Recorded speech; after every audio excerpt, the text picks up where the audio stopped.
Welcome to Random Radio. I'm your host, David Bolander, and thanks for listening in. So, for you new guys, every week we discuss a random topic, whether from a listener like you or my choice. And this week we're going to be talking about music with a good friend of mine, Braden Washburn. Hey everybody, my name is Braden Washburn. I am a sophomore at Idaho Falls High School, and as David said, today we are going to be talking about music. Yes. So before we get started, I'd just like to remind everybody that any opinions shared on the show are just opinions, and you have no need to take offense because we're not meaning to offend. But with that out of the way, let's go on with the show. So, Braden, as I've heard, then you've been in a lot of musicals, choir, whatever. I have, yes. So to start off with choir, I started choir back when I was in middle school in 7th grade. We were in the same choir class, correct? Yeah. And so choir was a ton of fun. Like I started off, I have a ton of good experiences from that. Like in 7th grade, I took it throughout the whole year. 8th grade, I took it most of the whole year. And then going into 9th and 10th grade, I've taken choir nonstop. And it's been a really fun experience. It's been super cool to be able to like get to know people. I feel like that's one of the biggest things with music is just being able to like collaborate with people and being able to connect to each other on such a personal connection with music. Yes, agreed. And so, yeah, choir has been such a fun experience. I've definitely met a ton of friends from choir. I've also had some very interesting experiences in choir, and don't get me started about all the drama that happens in choir. It is an unbelievable experience. But yeah, overall choir has been a super fun experience. And then there's musicals. I've done musicals for years now. I think I started back in 6th grade.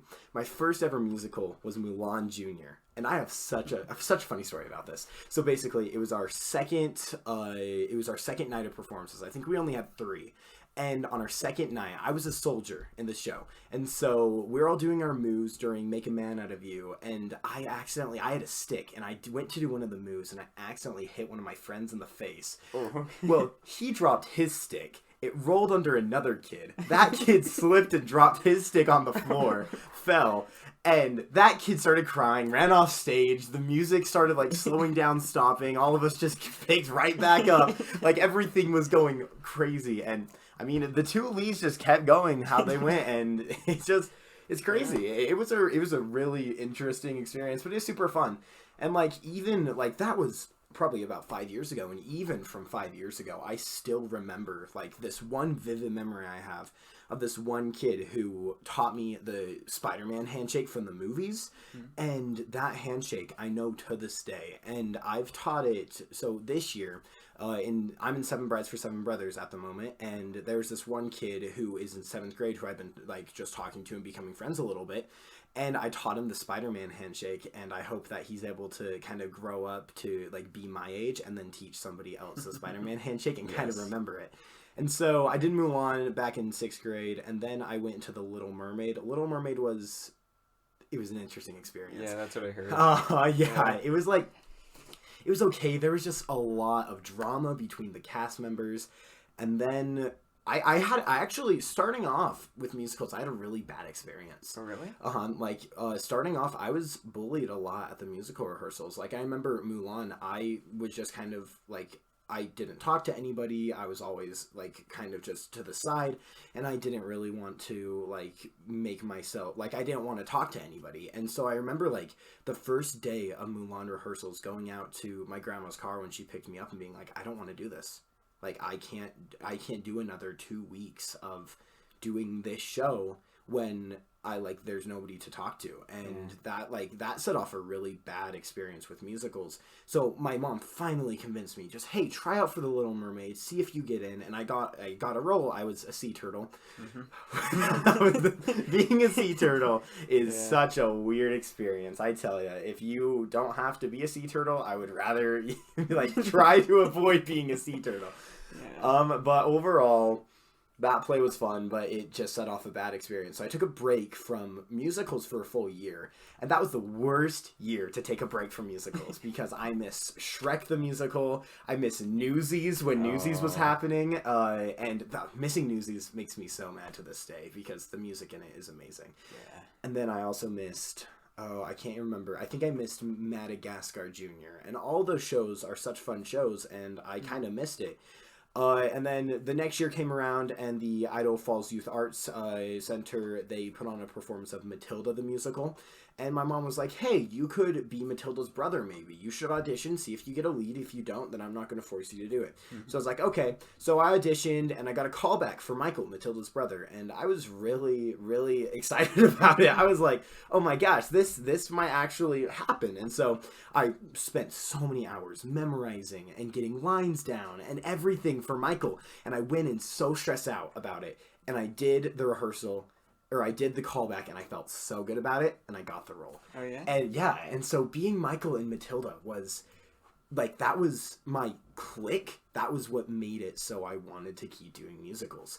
And so from there, I have a list. Let me pull it up real quick, because I don't want to remember everything that I've done. So I did Matilda, and then I was Beauty and the Beast. I was a salt shaker. Mm. We don't talk about Beauty and the Beast. We don't talk about Beauty and the Beast. But Moana was fun. I was Chief Tui, Moana's dad. And then I did Elf. I was just an elf, so pretty neutral. Yeah. And then I did Descendants. I was Jay. And then the most controversial one for me so far was Aladdin, because I was Aladdin. Oh. And now, what was controversial about this show is the fact that everybody kept saying, Brayden, you don't look like Aladdin, so why are you Aladdin? And like it was so awkward, and it lowered my morale, because like I was trying to sing the songs right, I was trying to get my lines, but like behind everything I had people telling me, you shouldn't be Aladdin, you don't fit the part. And like I had little kids come up to me and be like, are you Aladdin? Why are you Aladdin?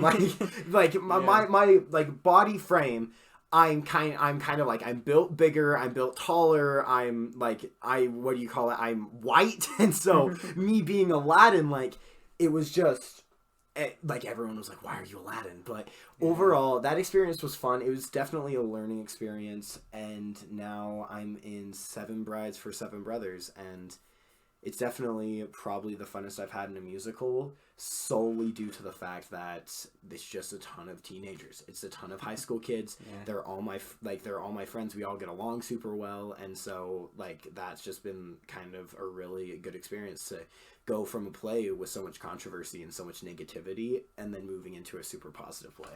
Yes, that's amazing. Honestly, the fact that you've done so many things in the musical industry, choir, everything, it's just amazing. Yeah, definitely. And I find it, in my experiences with like choir and such, then most people in the music industry are super supportive. Like, you don't think they would be, but they really are. Most of them are, at least. Some of the people, like you explained, were just kind of jerks. Just like some drama queens. Yeah, exactly. There are always a few of those and everything, but I'd say musical industry, beautiful industry to get into. If you're ever worried, oh yeah, I'm never going to be good enough. Oh yeah, I don't look the part, or something like that, right? Irrational. That's what I say. Completely irrational, just because everybody's going to support you regardless of if you're good or if you're bad. They're going to probably want you to grow. Yeah, no, exactly. I completely agree with that. And like, the musical industry is so accepting of people of every culture, every single different span of life. And so it's definitely one of the most inclusive cultures and things to get into. And like, one thing I've noticed with doing plays is the communities are always like so positive, and I've made friends for life doing choir and doing like plays and musicals and stuff. And so as you said, it's a really, really positive community. Yes. Yeah, and with the cultures thing, right? I find it so cool that music kind of houses almost every culture under one roof, right? Mm-hmm. It, like, you can get some Japanese, Asian music in like the same location that you can get the most American thing you can think of. Yep. Yeah. Yeah. It's just, I just find that interesting. Just also like with like musical theater, that was like the first kind of I guess live production of a book, sort of. Yeah. Right? Just like, hey, I'm just imagining the person who thought, hey, let's take this book and let's act it out so that people who struggle to read it can actually see it and appreciate it. That's actually a really good point. I feel, music ties everything together. It's so weird to just like picture what the world would be like without music, because music has just been such a big part of everybody's life. Like, that's the thing, is if like there's a song you want to show somebody, and like that's just another thing that can bond somebody together. Like, I have so many friends who like will hear a song and it'll just be like, oh yeah, this is like our song. This is our song that bonds us together. And so it's just, yeah, as you said, music is like such a cool way to bring such diverse cultures all together, like under one roof. Yeah. Yes. Music generally, I've always been like just way into music. I tried out with cross country thing that worked out all right. I tried out with a few other things. It was all right, but honestly, I think I'm sticking with music, audio, like I'm doing here. But you know, I just love music so much, and it's gotten me through so many hard points in my life. Like, just having a rough day, listen to your favorite song. Yep, it helps so much.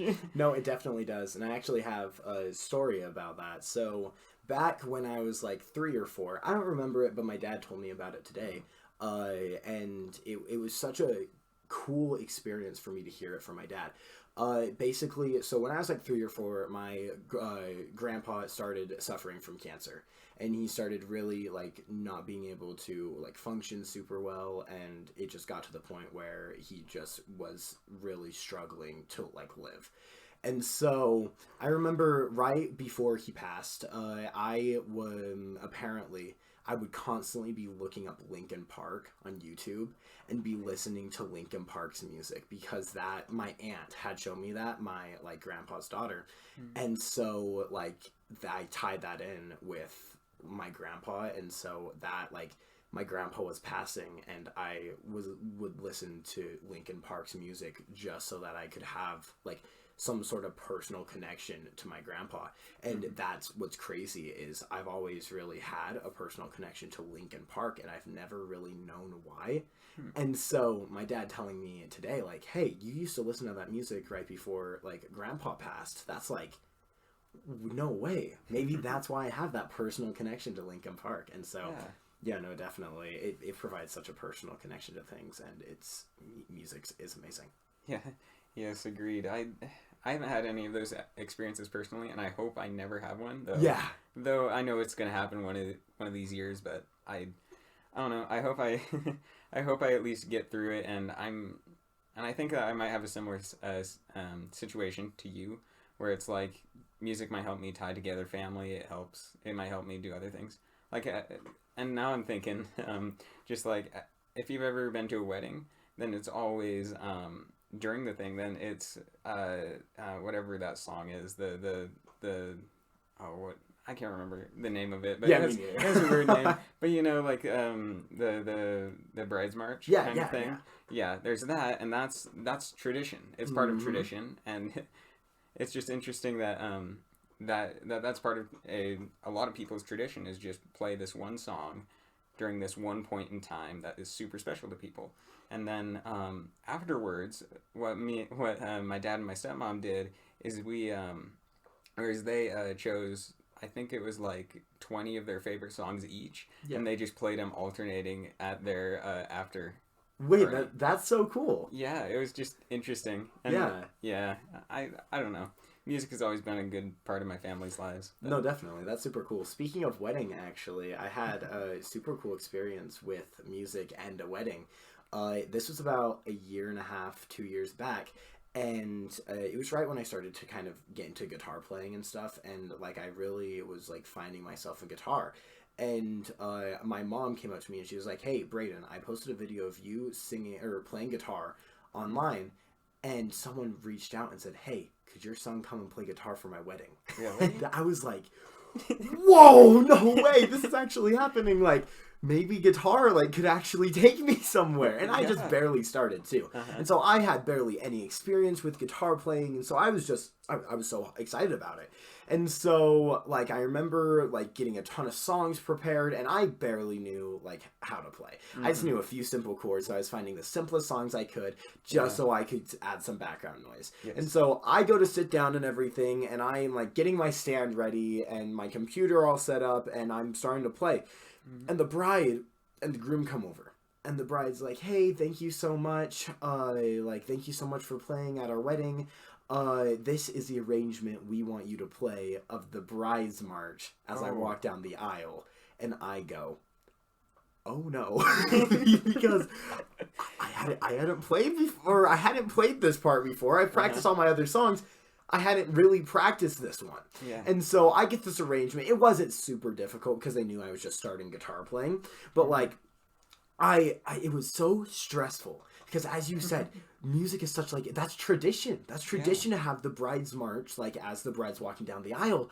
And so me playing guitar, it was like, everybody here is going to remember this. Yes. And if I mess it up, it messes up the wedding. Yeah. And so like, I remember her starting to walk down the aisle and I started to play and I was like, okay, it's going good. It's going good. And all of a sudden my string just thunk and like, it just made this really terrible noise. And everyone looked at me and I like kind of froze, but then I was like, we've got to keep going. We got to keep going. This is tradition. We've got to ignore that happened. So I kept playing, and it was a crazy experience. It was like, it's so cool to now say, hey, I play guitar at a wedding for like the bride's march, which is pretty sick. Yeah.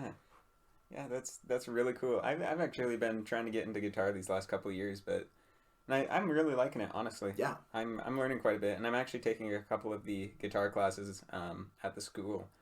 But yeah, I feel like I'm growing quite a bit in it. I'm probably nowhere near as good as you, but I mean, thank you. Yeah. I've been doing guitar for about 3 years with my guitar teacher. My guitar teacher, his name's Kevin Hess. He is one of the chillest people who I've ever worked with / met. He turned into being my guitar teacher to really just being like a good friend. And so like I've always gotten along with him, and just barely he moved into a studio. And so because of him moving into a studio, my guitar lessons have just turned into recording sessions. Oh, really? Like I'm able to go in there and like he'll be like, hey, this is what we're going to do. We're going to lay down this drum beat and then we're going to add this bass line. And then I want you to go and I want you to play this and I want you to sing this. And I'm like, count me in. And so like right now we're like producing a song I wrote. The title is going to be changed. It's called Late Night Therapeutic Driving Session. And right now it's super fun. It's definitely it's so cool, like only being 15 and having like basically my own producer. Yeah. Like that barely ever happens. And so the fact that like I have that, and it's with such like one of my close friends / guitar teacher / producer, and so it's definitely like I've been able to go into like music production and songwriting, and like it's just been super nice. Yeah, that's a really cool thing about the music industry is that now, it used to be that, well, if you want to be a music producer, you have to buy a cheap instrument that you found online, or that you found just randomly, right? Probably doesn't even work. You have to go find your own producer, pay tons of money for everything, and then you have to find people who actually want to listen. Nowadays, literally, and I actually read an article on this. You can actually, you can seriously pick up your grandpa's old trumpet, have your cheap microphone and your cell phone, post it online, and you're done. That's very true. Yeah, and you can make good money off of that too. It's insane. Like, it might take a little bit of time, but I mean, it's worth it. No, exactly.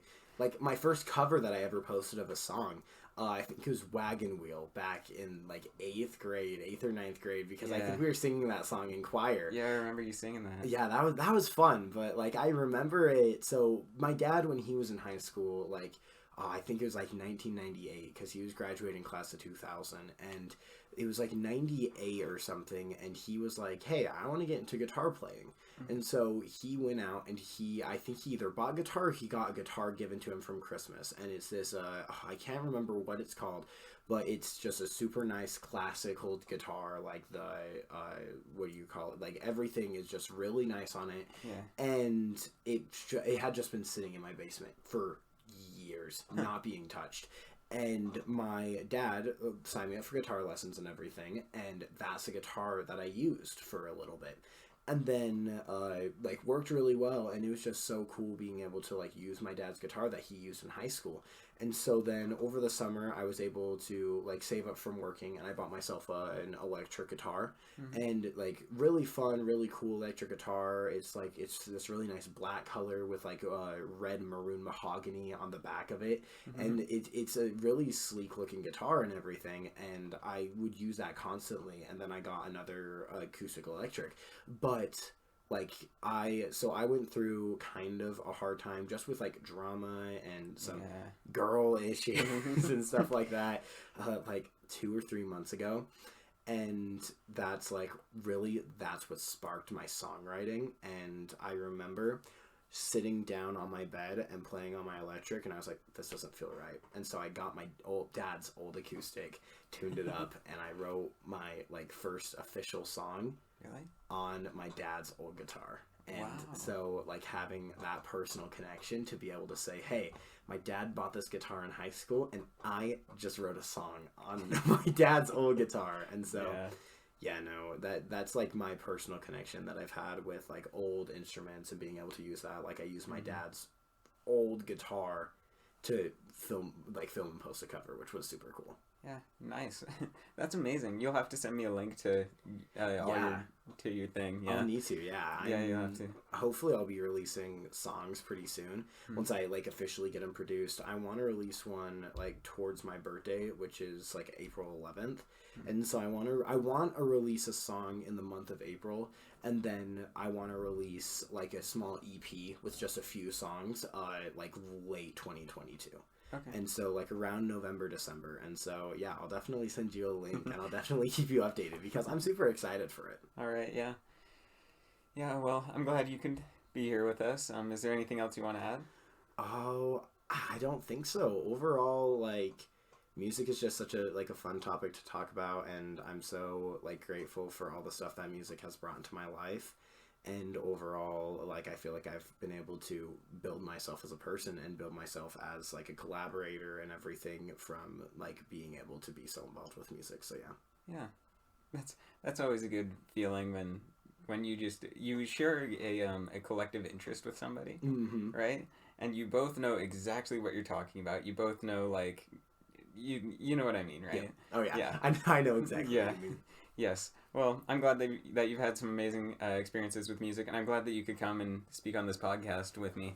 But yeah, overall, music, just amazing thing. It can tear people apart. It doesn't very often, but for the most part, it brings people together, and it's an amazing tool that you can use. And I don't know, it's just a beautiful thing. And with that, I hope you guys have a good rest of your day. And I'm David Blinder, and this was Random Radio, signing off.